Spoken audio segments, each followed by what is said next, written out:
Hello, வணக்கம். I'm Nataraj ஈஸ்வரன்.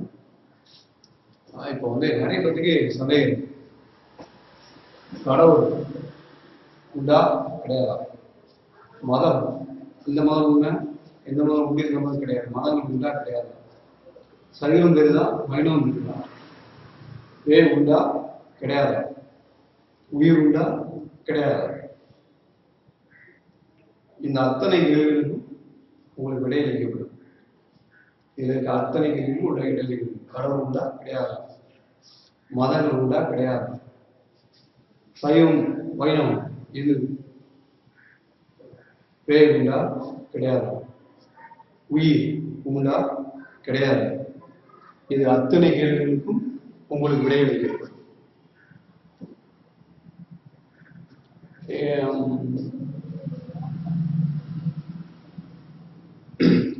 பல பேர் பல விதமான இதை கூறுவாங்க. அதாவது கடவுள் உண்டு என்று ஒரு சிலரும், கடவுள் இல்லை என்றும் ஒரு சிலரும் கூறலாம். நடுவில் நின்று பார்த்தால் இருவரும் கூறுவதும் சரி என்று கூறும். நடுவில் நின்று நீங்கள் பார்ப்பீர்களானால் ஒரு கடவுள் உண்டு என்று கூறுவதும் கடவுள் இல்லை என்று கூறுவதும் இருவரும் கூறுவதும் சரி என்று கூறும். இதற்கு இந்து மதம் என்ன விளக்கம் கூறுகிறது என்பதை பார்ப்போம். அதிலும் சைவம் குறிப்பாக என்ன விளக்கம் கூறுகிறது? உயிர் உண்டா கிடையாதா, உயிர் உண்டு என்றால் எங்கிருந்து வருகிறது, எங்கு செல்கிறது, பேய் உண்டா கிடையாதா, பேய் என்னெல்லாம் செய்யும், பேய் என்னெல்லாம் செய்ய முடியாது, சரியா? ஒன்று என்றால் என்னெல்லாம் செய்யும், என்னெல்லாம் செய்ய முடியும், சைவம் பெரிதா வைணவம் பெரிதா, இதை போல் பல கேள்விகளுக்கு இங்கு விடையளிக்கப்படும். நிச்சயமாக உங்கள் அத்தனை சந்தேகங்களும் அறிவுபூர்வமாக தீர்க்கப்படும்.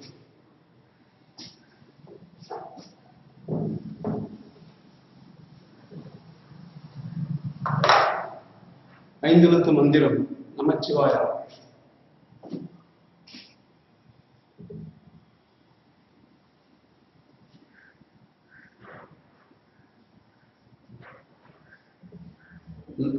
சைவம் என்று கூறியுள்ளவர் நமச்சிவாயத்திற்கு பொருள் தெரியாமல் திருமூலர் சொல்லியிருக்கிறார். பொருள் தெரியாமல் நான் சுழன்று பயனில்லை. மந்திரத்தின் பொருள் தெரியாமல் நான் சுழன்று பயனில்லை. நமச்சிவாயத்தின் பொருளை உணராமல் நீங்கள் 1 கோடி முறை சொன்னேன், 18,000 முறை சொன்னேன், பலனில் பொருள் புரியாமல் நான் சுழன்று பயனில்லை. அதே போல நட்ட கல்லை 40 முறை சுற்றி வந்தாலும் பயனில்லை. ஒரு கல்லை நீங்கள் சுற்றுவதனால் பயன் கிடையாது, அது பொருள் புரிந்து அதன் அர்த்தம் புரிந்து சுற்றுவதனால் மட்டுமே பயன்படும். ஒரு மந்திரத்தை நீங்கள் அதன் பொருள் புரிந்து அதன் அர்த்தம் புரிந்து சொல்வதனால் மட்டுமே பலன் தரும். நான் சொல்லவில்லை, சைவத்தின் திருமுறையான திருமந்திரம் புரிகிறது. நான் சுழன்று பயனில்லை, நட்டக்கல்லை 40 முறை சுற்றி வந்தும் பயனில்லை, பொருள் தெரியாமல் எது செய்தாலும் சொன்னாலும் பலன் கிடையாது. சரி, நமசிவாயத்தின் பொருள் என்ன? நமசிவாயத்திற்கு நகாரம், நகாரம், மகாரம், சிகாரம், வகாரம், யகாரம் என்று சொல்லலாம். நகாரம் என்றால் பூமி, மண். பூமி என்று மண், நகாரம் என்றால் மண்.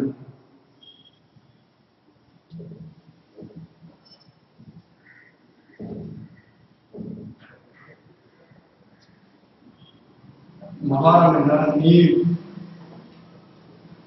சிகாரம் என்றால் தீ, வகாரம் என்றால் வாயு,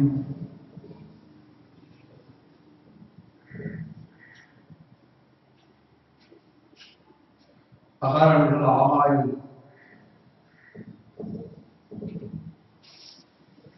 நகரம் என்றால் நகரம், நகரம் என்றால் மண், மகாரம் என்றால் நீர், சிகரம் என்றால் தீ, வகாரம் என்றால் வாயு,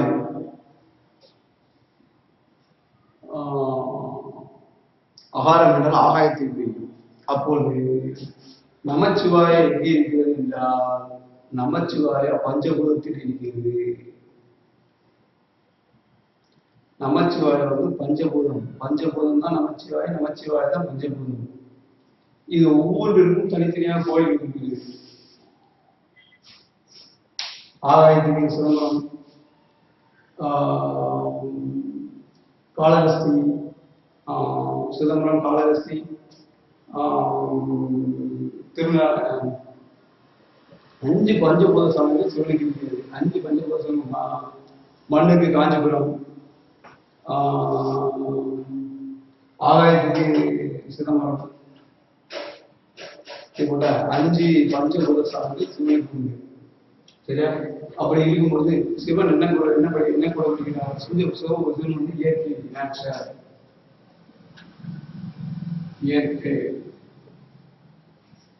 பஞ்சபூதம் தான் கடவுள், கடவுள் தான் பஞ்சபூதம். நமச்சிவாய்க்கு பஞ்சபூதம் கடக்கும். எவன் கடவுள் இல்லை என்று சொல்கிறானோ பஞ்சபூதம் இல்லை என்று சொல்கிறான், கடவுள் இல்லை என்று சொல்லலாம். பஞ்சபூதமே கடவுள் என்று சைவம் சொல்கிறது. இவள் கடவுள் இல்லை என்று நீங்கள் எப்படி சொல்கிறீர்கள்? பஞ்சபூதத்தை மீறி உங்களால் ஒன்றும் செய்ய முடியாது. பஞ்சபூதத்தை அகட முடியுமா? அடிமுடி காண முடியாத, அடிமுடி காண முடியாதுன்னு ஆகாயத்தின் தொடக்கம் முடியாது. உருவமாய் அருவமாய். மண்ணுக்கு உருவம் உண்டு, காற்றுக்கும் ஆகாயத்துக்கும் உருவம் இல்லை. மண், நீர், தீ 3க்கும் உருவம் உண்டு. வாயுக்கும் ஆகாயத்துக்கும் உருவம் இல்லை. கடவுள் உருவாய் அருவாய் இருக்கிறார். உருவாய் அருவாய் இருக்கிறார் என்றால் 3 பஞ்சபூதத்துக்கு உருவம் உண்டு, மிச்சம் 2 பஞ்சபூதத்துக்கு உருவம் இல்லை. அடிமுடி காண முடியாது. ஆகாயத்தின் தொடக்கம் எது முடிவது? இயற்கையோட தொடக்கம் எது முடிவது? யாரால் சொல்ல முடியும்?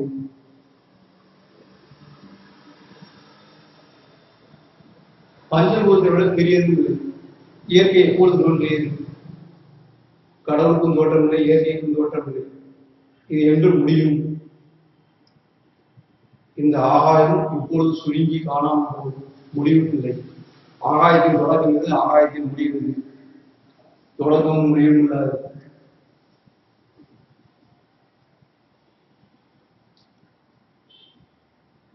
பஞ்சபூதம் அளவிட முடியாதது, தொடக்கமும் முடிவும் இல்லாதது.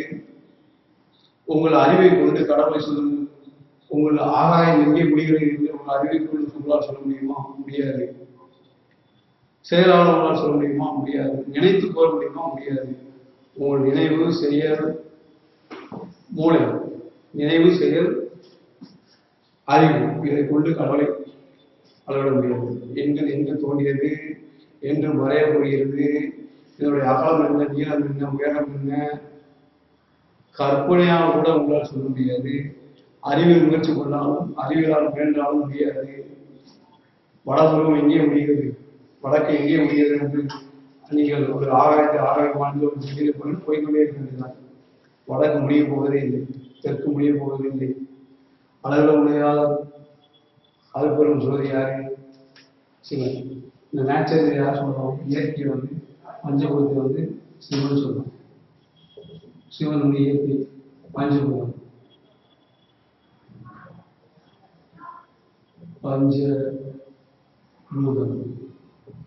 பஞ்சபூதம் தான் சிவன். அவருடைய அடிமுடி காண யாரும் முடியாது. அவர் தோற்றம் முடிவும் கிடையாது. மனதாலோ செயலாலோ எண்ணத்தாலோ அவரை அருட முடியாது. உங்கள் அறிவை கொண்டு அவரை கண்டுபிடிக்க முடியாது. அணுவுக்குள் அணுவாய் இருப்பார், அகண்ட பிரம்மாண்டமாக இருப்பார். அணுவுக்கு தூணுக்கும் இருப்பார், துணவுக்குள் இருப்பார். பஞ்சபூதம் இல்லாத ஒரு பொருளை உங்களால் சொல்ல முடியுமா? பஞ்சபூதம் இல்லாத பொருளே கிடையாது. மரக்கட்டை மனிதன் வந்தது. தங்கம், லட்சுமி தங்கம் அப்படின்னா தங்கமும் மண்ணிலிருந்து வந்தது. வைரம் மண்ணுக்குள்ளிருந்து வந்தது. இரும்பு மண்ணுக்குள்ளிருந்து வந்தது. அத்தனையும் மண்ணுக்குள்ளிருந்து வந்தது. சிவனை அவனிலேயே அணுவும் அசையாது, அவனிலேயே ஒன்றும் முடியாது. பஞ்சபூதம் இல்லாத ஒரு பொருள் உங்களால் காட்டவே முடியாது. நான் பஞ்சபூதம் இல்லாத பொருள் இல்லை.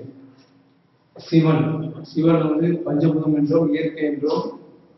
அவரை அண்டம் என்று சொல்லி சிவன் வந்து அண்டம்.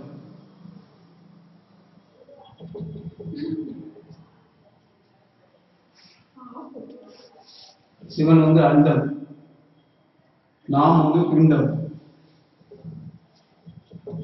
நாம் வந்து பிண்டம், நான் வந்து பிண்டம். சிவன் வந்து அண்டம். அண்டத்தில் உள்ளது பிண்டத்தில் உள்ளது. என்னிடம் எங்கே உள்ளது? மண். என் உடலே மண்ணுதான். உடல் அத்தனை உடலும் மண்ணுதான். எப்படி மண்? காய்கறி, பழங்கள், விதைகள், தானியங்கள் அனைத்தும் மண்ணிலிருந்து மண் மறைமுகமாக பழமாகிறது, கனியாகிறது, காயாகிறது, விதையாகிறது, நெல்லாகிறது. அத்தனையும் மண் தான். அதை உண்டு வளர்ந்த நானும் மண் தான்.